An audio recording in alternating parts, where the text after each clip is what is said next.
Dictation शुरू होगी 3 second बाद। जब कोई व्यक्ति बीमार होता है, भगवान के बाद उसे केवल डॉक्टर याद आता है। डॉक्टर पर्ची पर जो दवा लिख दे, मरीज और उसके परिजन उसे ही संजीवनी मानते हैं।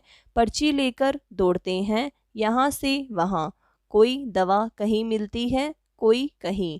ठीक होने के बाद लाखों दुआएं भी देते हैं, मगर इससे इतर एक सच यह भी है कि डॉक्टर मरीज को शारीरिक रूप से तो तंदुरुस्त कर देते हैं, लेकिन आर्थिक सेहत बुरी तरह बिगाड़ने के बाद पैरा बीमारी से तो वह कुछ दिन में उबर जाता है, लेकिन आर्थिक झटके से उबरने में उसे महीनों लग जाते हैं। यह स्थिति भी तब है जब सरकारी अस्पतालों में ज़्यादातर बीमारियों का इलाज निःशुल्क है। दवाएं भी अस्पतालों के ज़्यादातर डॉक्टर मरीजों को ब्रांडेड दवाएं लिखते हैं ताकि कमीशन मिलता रहे। मरीज परिजन और उनकी आर्थिक स्थिति का जो हो सो हो, बस अपनी जेब भरती रहे। सस्ती दवाएं अस्पतालों के लाइफ लाइन स्टोर और बाज़ार में उपलब्ध हैं, लेकिन ज़्यादातर डॉक्टरों की कलम से ब्रांडेड दवाओं के नाम ही पर्ची पर उतरते हैं। पैरा क्या यह खेल सिर्फ दुकानदार और डॉक्टर चला रहे हैं? रोजाना सैकड़ों अस्पतालों में हजारों डॉक्टर लाखों मरीजों को ब्रांडेड दवाएं लिखते हैं। सोचिए कारोबार कितना बड़ा होगा।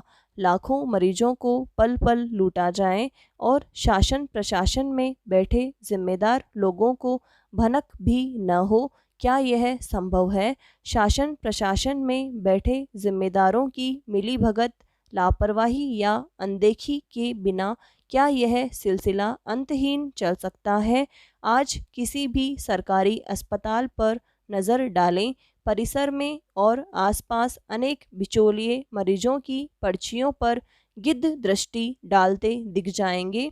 क्या जिम्मेदारों की मौन स्वीकृति के बिना ये लपके अस्पतालों में मरीजों के परिजन से जोर जबरदस्ती कर सकते हैं? इधर सरकार वादों, इरादों और नीतियों में जेनेरिक दवाओं पर जोर दें और उधर ब्रांडेड दवाएं बनाने वाली कंपनियां साल दर साल फलती फूलती जाएं। क्या यह संभव है? क्या इन फल और फूल की खुशबू जिम्मेदारों तक नहीं पहुंचती? पैरा जब जब मसला उठता है, सरकार और उसके आला अफसर कागजी निर्देश जारी कर इतिश्री कर लेते हैं। पालना पूरी तरह हो रही है या नहीं, यह देखने वाला कोई नहीं है। मरीज लूटते रहते हैं, कमीशनखोरी बढ़ती जाती है। सरकार को चाहिए कि खानापूर्ति के आदेशों से उबरें, पुख्ता कार्रवाई करें। अस्पतालों में इलाज की प्रक्रिया की निगरानी का ठोस प्रबंध करें, उसकी नियमित समीक्षा भी हो। सरकार ऐसा कोई अलग मंच भी उपलब्ध कराएं जहां मरीज और उनके परिजन इस मसले से जुड़ी पीड़ा बता सकें, उनके त्वरित निदान की व्यवस्था हो। निर्देश के बावजूद जेनेरिक दवाएं नहीं लिख रहे डॉक्टरों के खिलाफ सख्त कार्रवाई अमल में लाई जाए। सरकार को इस मसले पर गंभीरता से विचार करना होगा। यह कतई बर्दाश्त नहीं किया जाना चाहिए कि मरीज की सेहत ठीक करके उसे आर्थिक बीमार कर दिया जाए।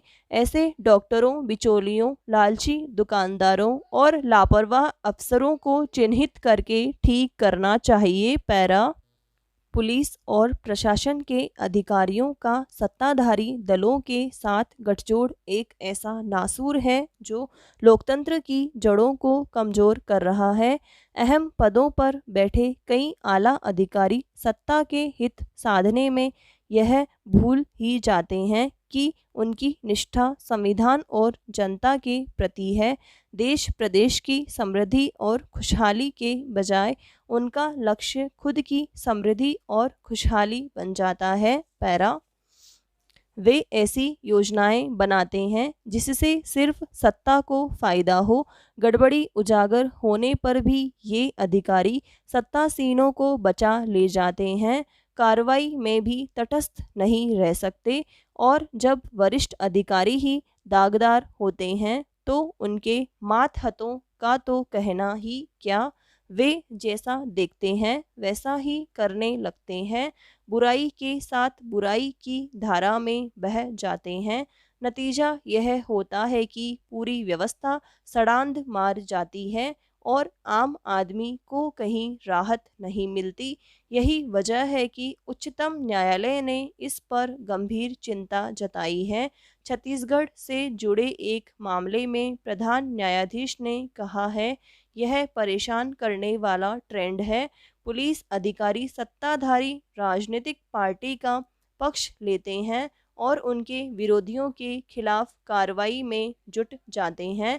न्यायालय ने यह भी पाया कि बाद में जब विरोधी सत्ता में आते हैं तो पुलिस अधिकारियों पर कार्रवाई करते हैं।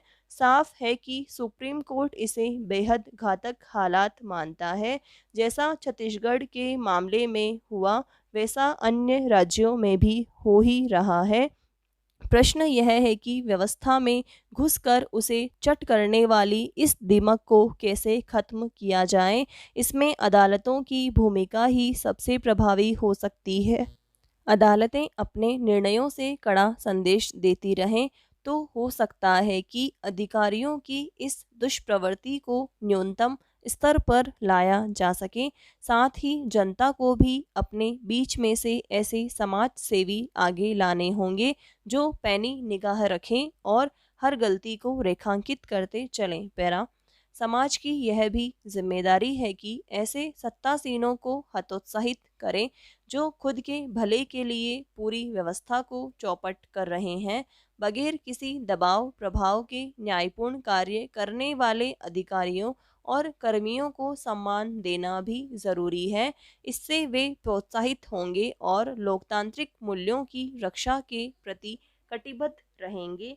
कई बार समाज सत्ता के साथ चलने वाले अधिकारियों को रोल मॉडल मानने लगता है, इससे भी बचना ही चाहिए। पैरा घृणा फैलाने का कार्य सोशल मीडिया के माध्यम से सबसे ज़्यादा हो रहा है। पुलिस की साइबर यूनिट घृणा फैलाने वाले यूज़र को चिन्हित कर कड़ी कानूनी कार्रवाई करें। घृणा फैलाने वाली राजनीतिक पार्टियों के खिलाफ भी कार्रवाई होनी चाहिए, तभी यह प्रवृत्ति रुकेगी। सभी लोग चाहते हैं कि देश में खुशहाली बरकरार रहे, सभी समुदाय आपसी प्रेम और सद्भाव के साथ रहें। मुश्किल यह है कि कुछ अराजक तत्व विभिन्न समुदायों के बीच नफरत फैलाने का काम कर रहे हैं। ऐसे अराजक तत्वों के खिलाफ कठोर कार्रवाई ज़रूरी है। मन सदा इच्छा के साथ पैदा होता है, हृदय में रहा करता है। कामना पूर्ति के साथ मन भी मर जाता है। पैरा आपको डर और असुरक्षा को छोड़ना नहीं है, क्योंकि असल में उनका कोई वजूद नहीं है। आप उन्हें खुद अचेतन में पैदा करते हैं। सवाल यह है कि आप उनकी रचना क्यों पैदा करते हैं और उनका सृजन बंद कैसे करें। आपके भीतर डर की बुनियादी वजह यह है कि इस विराट अस्तित्व में जिसकी न तो आप शुरुआत जानते हैं और न ही अंत, आप बस एक सूक्ष्म प्राणी हैं। एक सूक्ष्म प्राणी में डर का होना स्वाभाविक है। भविष्य में आपके साथ क्या घटित होगा, डर और असुरक्षा इसको लेकर है। डर अति सक्रिय और बेलगाम मन की रचना मात्र है। पैरा अगर आप अपनी प्रार्थनाओं पर गौर करें तो पाएंगे कि संसार की 95% प्रार्थनाओं का संबंध सुरक्षा और खुशहाली मांगने से ही है। यह बस अपना वजूद बरकरार रखने के लिए है। अधिकतर लोगों में प्रार्थना की बुनियाद डर और असुरक्षा ही है। जब तक आप अपनी पहचान एक भौतिक शरीर से बनाए हुए हैं और आपके जीवन का अनुभव अपनी शारीरिक तथा मानसिक क्षमताओं तक सीमित है, डर और असुरक्षा लाजिमी है। एक बार जब आप खुद को शारीरिक और मानसिक सीमाओं से परे अनुभव करना सीख लेते हैं, केवल तभी डर और असुरक्षा जैसी कोई चीज़ नहीं रह जाती है। समाप्त।